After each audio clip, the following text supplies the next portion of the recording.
အဖွားပြောမေးဟာကအဖွားပြောမေးစကားကိုလက်ခံနေဆိုရင်လေ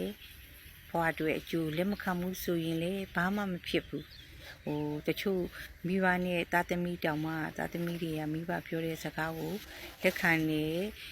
သူရှိတယ်လို့လက်မခံတဲ့သူလည်းရှိတယ်အဲကြောင့်မလို့အဖွားကတော့အဖွားယုံကြည်မှုပေါ့နော်အဖွားယုံကြည်မှုအကြောင်းလေးတွေနောက်ပြီးတော့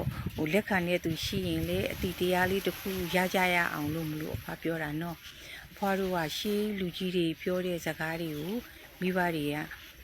ပေါ့နော်ကိုတို့ကလည်းခဏခဏပြောတယ်ရှေးလူကြီးတွေပြောတဲ့စကားမှန်တတ်တယ်ဆိုတဲ့အကြောင်းတွေပြောတော့အဖွားတို့ကငငယ်လေးတွေက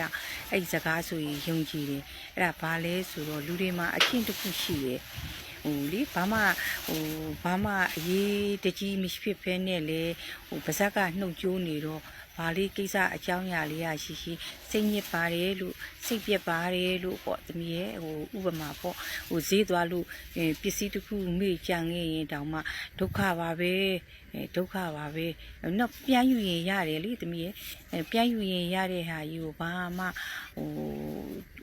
ပေါ့အရေးတကြီးမဟုတ်တဲ့ဟာပေါ့အရေးမပါတဲ့ဟာကိုဒုက္ခပါပဲဆိုတဲ့စကားလေးစတယ်လို့ပေါ့နောက်ပြီးတော့တခုခုပေါ့နော်သွားရင်လာရင်နဲ့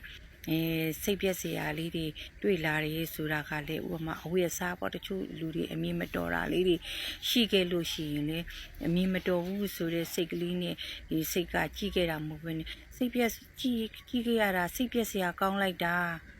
စိတ်ညစ်စရာကောင်းလိုက်တာပေါ့ဘာကိစ္စမျိုးမဆိုပေါ့နော်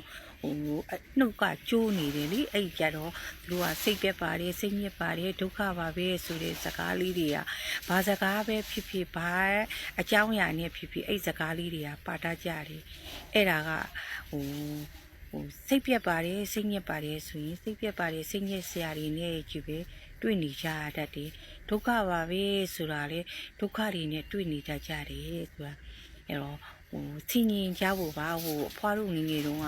အဲ့စကားတွေကအရေးမကြီးရင်မသုံးရဘူးတဲ့လူမာတဲ့နှုတ်ဆက်အာစဆိုတာရှိတယ်တဲ့နှုတ်ဆက်ကလူကြီးတယောက်မှာတစ်နေ့မှာတဲ့ကိုရဲတဲ့နှုတ်ရဲ့ဟာကတဲ့အာစထက်တဲ့အချိန်ရှိတယ်အဲ့ထက်တဲ့အချိန်လေးမှာဒီလိုစကားမျိုးတွေပြောဖြစ်တတ်တယ်ဆိုရင်နှုတ်စီးတယ်လေ